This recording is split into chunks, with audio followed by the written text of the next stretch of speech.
Hello everybody and welcome back to World of Warships Legends. My name is Spartan Elite 43 and tonight we are going to jump in a ship that we don't jump in very often. Mainly because I don't like to play it because they only give you one option for a commander. So let's take a look at our commander real quick. We're running Paolo de Revel, obviously, and we're running Charles Madden and Scharnhorst as our inspirations.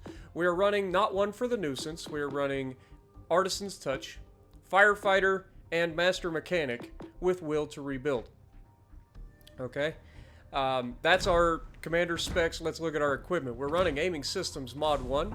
We're running Steering Gears Mod 2. We're running Target Acquisition Mod.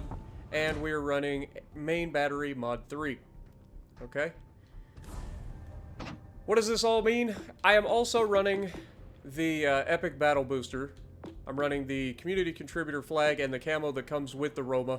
But the stats on this ship aren't that great. You 65,000 hit points, got good torpedo reduction at 43%. The guns with this build, they're only 15-inch guns. Keep that in mind. These are only 15-inch guns. So they fire out to 17.3 with the booster, which is awful. Reload time is okay at 24.2, but it's nothing like crazy. It's not like you get freaking French reload or anything where you're getting down into the teens. So 24.2 seconds, 180 degree turn time, 32 seconds. Not slow, not fast for a battleship. HE shell maximum damage 5100 with a 24% chance of setting fire. AP shell maximum damage of 12,000. Secondaries, you got 90mm 50 caliber guns that reach out to 5.2 kilometers, reload every 4 seconds. They fire HE with a maximum shell damage of 1300 and a 5% chance to set fires. Then you have the 152mm 55 calibers. Have 12 of those reaching out to 5.2 kilometers and reloading in 12 seconds. Firing AP with a maximum shell damage of 3100. Okay. AA defense, not particularly good. 20mm 65 caliber Berettas, you got 32 of those doing 54 damage per second, reaching out to 2 kilometers. Then you got 37mm 54 caliber RM 1939s, you got 4 of those doing 36 damage per second, reaching out to 3.5 kilometers. Then you have the 37mm 54 caliber Berettas that you have 16 of, doing 93 damage per second, and they reach out to 3.5 kilometers. And then you have the 90mm 50 caliber 12 of those that reach out to 4 kilometers and do 114 damage per second. Maneuverability is good in this ship. Not amazing, but not bad. 30.9 top speed because you're not running gyrating drill bits or anything like that because you're stuck using a tank build commander, which is awful. But whatever. Turning circle radius, 810 meters is right there in the average. It's not as good as the Alabama, Massachusetts, but not as bad as the Iowa and so on. So it's decent. And with the steering gears mod, you get the rudder shift down to 12.5 seconds, so it's actually doable. You're gonna have to be, you know, doing the dreadnought shuffle quite a bit in this ship, but you gotta watch. You don't want to over rotate in this. Detectability by sea. 14.5 kilometers. Detectability by air is 12.2 kilometers. 2 is always guaranteed, and 13.9 kilometer detectability while firing in smoke. I believe that's actually really good for a battleship. Okay, armor is kind of where this ship kind of stands out. It is very tanky from the front. Even though it only has the 32mm bow that all the Tier 7 battleships have. You can see 32mm, and the deck is 32mm. What that means is everybody except for Yami bounces off of the front of this thing. Yami obviously overmatches, goes straight through the bow. We get to showcase that in a minute. But if we pull this, we've got a 375mm armor belt. And so that's why I'm like, this thing can be very tanky, and you want to use that dreadnought shuffle. Especially against like Yamis, because Yamis go through your bow and can citadel you from the front very easily. However, you open up it a little bit and you give a little bit of that side, you know, lift the skirt, give them a little leg, you know what I'm saying? If they can shoot at your belt, then you're going to have a much, much better time. And allow the ship to close the distance where it actually does quite well.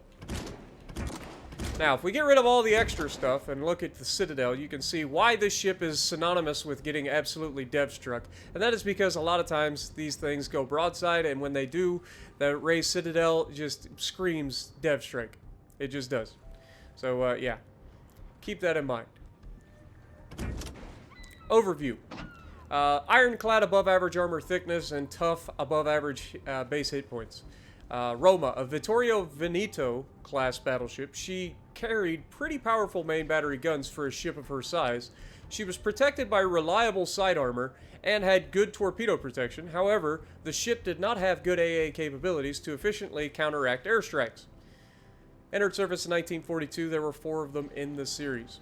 So, yeah, I wasn't planning on doing the full intro to this ship again, but with the changes that I made to my build, I thought maybe somebody would be interested in it, and rather than answering everybody's question that asks what my build is, I figure I would just show it. So, now, unfortunately, we do not have our commander at a level 16 yet. We need a couple more insignias for that, so we're missing out on one of our heals. But, I mean, I think we can all agree this is a good-looking battleship. Let's be real. Even if it is a bit on the smaller side. It is a good-looking battleship. It's got good lines. So, with that being said, let's get to the gameplay. Alrighty, so we're going to be on Crash Zone. And we are obviously in the Roma. And we're in probably the worst matchmaking that you could ever ask to be in a Roma. There are 3 Shimikazes, there's a Lefantask, there's a Yamato, and a Grosse Kurfürst, and a Stalingrad. It is almost like somebody is watching me and going, Spartans in the Roma. What can we stack against him? Let's just say yes, everything. Everything possible. The Roma is a good ship. I said that back when I did the original Mita on it. The downside of this ship is solely due to Wargaming's not adding a second commander and allowing a dispersion build to be put on this thing. Because I think this thing would be extremely good as a dispersion build battleship. But unfortunately, we don't get to have that. So, we do the best we can with what we got. And what we got is a fast battleship that has an okay detection. It's not great, but it's not bad, considering we don't get a concealment system mod. Yeah, I don't... You know, it would be nice to be able to put concealment system mod on any battleship rather than just the Japanese. Like, for real. But I digress. Anyway, we're going to push over to the right. Now, we know that there's probably going to be a Yami, there's probably going to be a Shima spawn directly across from us. That's just the way it is. There are 3 Shimas in the game. Odds are one of them going to spawn directly across from me. I don't want that fight. Not in open waters, not into a position where I have to deal with it the old-fashioned way. You know what I'm saying? I want to close the distance. I'm not going to be able to hit accurately at range, and plus our range is crap anyway. Even with the booster on, we only got 17.1 kilometers range or something like that, 17.17 or something like that. It's awful. But we do have a Kleber pushing up on this right side, and we have an Ochakov pushing up on this right side. Now the Ochakov makes the unfortunate decision to go to the inside of this island, which I never recommend for anybody who actually can be spotted.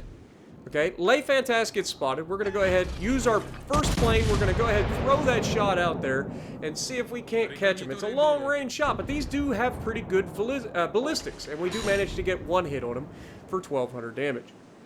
And this friendly Ochakov, again, being in a position to be spotted with a Grosse Kurfürst and a Yami shooting at you doesn't end well, and he's lucky to not just be outright dev-struck, as he's left with no hit points. Now, obviously, we're going to continue our push. We've scared off the Lefantask for now, and our Kleber is getting into a fight with a enemy Shima at close quarters. Well, he manages to survive the torpedo onslaught, so that bodes well for us. That means this Kleber actually knows what he's doing and isn't just a complete potato, which is nice. And he goes down and absolutely smashes the enemy Shima with a dev strike. Just completely removes the man. And obviously we've got a few torpedoes here, but as far away as they were, I highly doubt that they would make it here. And so I don't even try to dodge. I just continue sailing as fast as I can in a straight line. Now the goal here, again, is to close the distance. We're using these islands. We're not detected. So we're using these islands to close the distance, get a little bit closer, and catch crossfires, as these guys are forced to have to react to my teammates. As you can see, the Kleber's capturing the base right now. We've already got a 2-cap lead. We're working on a 3-cap advantage here. And we've got 2 more destroyers heading over this direction to help with these battleships. So there's a lot going on the map, and while this may not be the game of games to showcase the Roma, it does showcase what I think is the Roma's best trait, which is survivability, the refusal to die. If you don't put yourself out there to be dev-struck, this thing refuses to die. We get a nice citadel on the Yami there, just one, but it's okay. That's better than we've been getting. We're up to 14,000 damage. And we've got a broadside of a Grossa Kurfürst here. But we also have a Shima over here and the enemy Le Fantasque right in front of us. So you guys have heard me say this a million times. If there's a destroyer spotted and you have a shot, take the shot at the destroyer. Why? Because destroyers win the game. Period. End of story. Destroyers control every aspect of a game in World of Warships. So you can see we are being shot by the Yami over the island, which is never preferable. I'm starting to feel like the Le Fantasque launched torpedoes at me, so I'm going to get moving again and make sure that I can not only dodge his torpedoes, but get closer to the Yami so that he's not able to lob the island. Now, you can see I took another shot at that Le Fantasque. Again, I say it, if you have a shot at a destroyer, you shoot the destroyer, because they will win or lose you a game. You have to try to help your destroyers out if you can. Now, obviously, we lost 2 of our destroyers quickly. There's not a whole lot we can do about that. But, again, foregoing the damage of shooting at a broadside Grossa Kurfürst, I take the shot at the Le Fantasque, and we get a kill, knocking him out of the fight, which is huge. It's huge. Getting rid of a destroyer is fantastic. This freaking Grossa Kurfürst is actually going to cost his team this game, solely due to leaving me alive. He had my broadside. He should have been shooting me. I think he was doing the same thing I was doing, which is, hey, there's a destroyer. I got to shoot the destroyer. So I appreciate that. Now, the Yami's going to come around the corner here, and I wasn't exactly sure how he was going to play this. Now, here I thought I have a shot at his bow side plating, but I was horribly wrong. He turns in, we hit that bow's like armor angled, and there's no way I'm going through. Yami basically only ever has to worry about another Yami going through at those sorts of angles. But I know that he has the ability to overmatch my bow. So what am I not going to do? I am not going to sit here and let him sit in front of me with both of his front guns and smash me. Now, I tried to start rotating my guns. That's why you see me use the gun lock, but it's not going to work. I unlock the guns, and then, of course, as I drive by, completely squander an opportunity to dev strike a Yami because we didn't have our guns in position. But, that being said, I'm also going to showcase the other side of this, which is when you do have these opportunities, obviously I'm going to get hit by the Yami. I'm praying to God he's not going to dev strike me with the rear gun, which he absolutely could. We only got 27,000, well, I guess we're less than dev strikeable. He could easily kill us. We dodged torpedoes without realizing they were there at the time. And we get a nice shot right through the Yami's backside. And then, of course, we are burning, so we're going to push up, using the island as cover to shield us from the Yami. We're then going to swing our nose around and get a shot of a broadside of a Grossa Kurfürst, finally. And so, reaching out, we're going to touch this man. He's tanking pretty well from our teammates, so all we got to do is finish him off, and of course, we do manage to do just that. Now, our secondaries are firing at the Shima, who's next to us, who has 0 hit points. This man has nothing. I'd say he has a couple hundred at most. Like, he has nothing. If we get 1 penetration, the man's dead. Or 1 overpen, for that matter, the man's dead. You can see, we're shooting down planes as well. We've got... This shot I thought was going to kill him. We somehow survived a backside shot from a Yami. And then we get the front gun around just in time to catch the Shima and finish him off. And we're surviving, barely, hanging on by a thread. And fortunately for us, somebody manages to catch this Yami as we just completely flub a shot trying to hit his superstructure. You can see I'm starting to panic just slightly, and there it comes. Yami reaches out, Yami finds a home, and finishes off the enemy Yami, leaving us alive. We only got 66,000 damage currently. The good news is no more destroyers to worry about. The bad news is there's a full health Georgia right next to us. Now, we're going to go ahead and burn one of our heals. We got 1 more heal to go.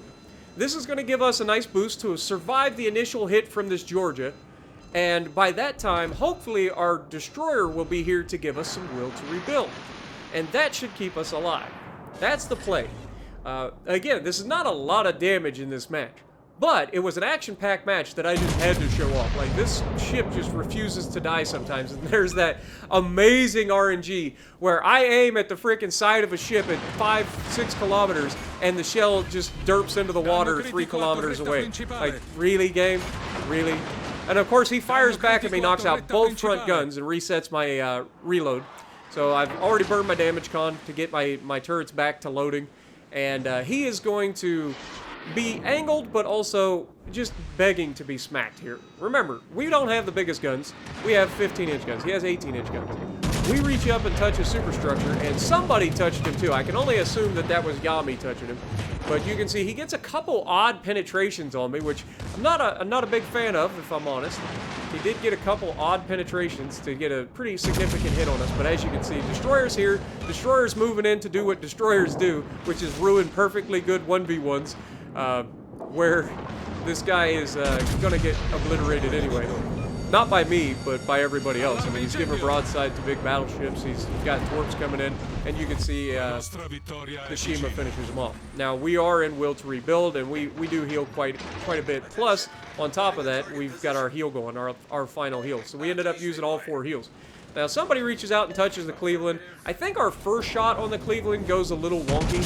I thought he was going to continue his turn out, so I aim a little high. He doesn't actually turn out. He turns back, and while we do get a couple hits, we get a Citadel on him, which is fluky at best.